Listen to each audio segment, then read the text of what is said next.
Is India the undisputed giant of South Asia, a nation that geographically and economically dominates the region, a benevolent big brother, always ready to lend a helping hand and ensure stability for its smaller neighbors? Or is it perceived as an overbearing bully throwing its weight around and meddling in the affairs of other sovereign nations? The answer, as with most things in international relations, isn't simple, and is layered with historical context.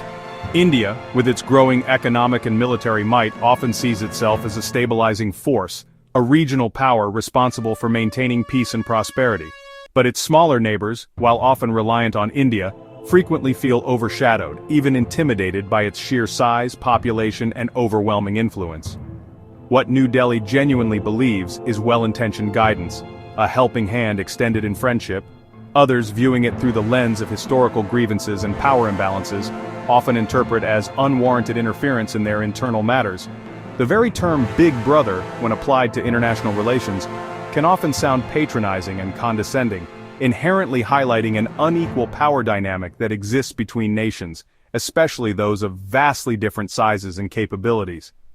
India's actions, both past and present, have been met with a complex mix of praise for its contributions and criticism for perceived overreach, depending entirely on who's telling the story, and from which side of the border they are viewing the situation. Therefore, to truly understand the nuances of this complex relationship, we need to actively listen to a diverse range of voices across the entire region, and not just rely solely on India's own self-assessment and narrative.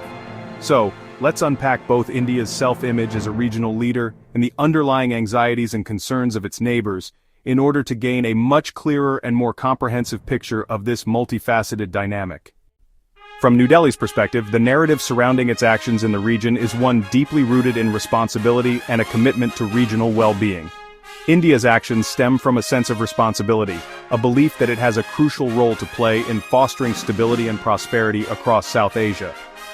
This perspective is central to understanding India's foreign policy decisions. At the heart of this approach is India's Neighborhood First policy, which prioritizes stability and growth for all its neighboring countries. It's a commitment to shared progress and mutual benefit, aiming to uplift the entire region. India points to its aid during Nepal's devastating earthquake, infrastructure loans to Bangladesh, facilitating crucial development projects, and unwavering support for Sri Lanka during times of economic hardship, as tangible proof of its good intentions and commitment to its neighbors' well-being.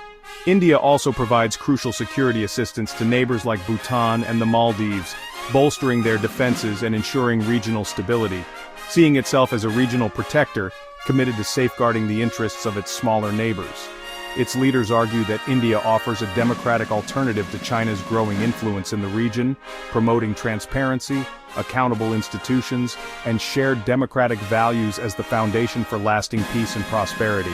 India firmly believes its assertiveness is ultimately about fostering genuine partnership and collaboration, not seeking domination or exerting undue influence. This carefully cultivated self-image profoundly shapes how India justifies its multifaceted role and actions in the complex geopolitical landscape of South Asia. But India's neighbors often see things differently. In Nepal, the 2015 border blockade is remembered as punishment for a sovereign decision, fueling distrust. Sri Lankans recall India's controversial involvement in their civil conflict and view recent economic projects with suspicion. Bangladesh resents unresolved water disputes and what it sees as India's heavy hand. For Pakistan, India's actions are seen as outright aggression and attempts at regional dominance. These grievances create an undercurrent of resentment even when cooperation exists. India's neighbors often view its assertiveness as self-serving, not supportive.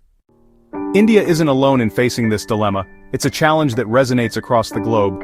Many nations grapple with the complexities of wielding power and influence on the world stage. Big powers everywhere walk a delicate line between leadership and bullying. This tightrope walk is fraught with challenges, as perceptions often differ wildly depending on the observer. The question of whether a nation is leading or bullying often boils down to perspective and self-interest.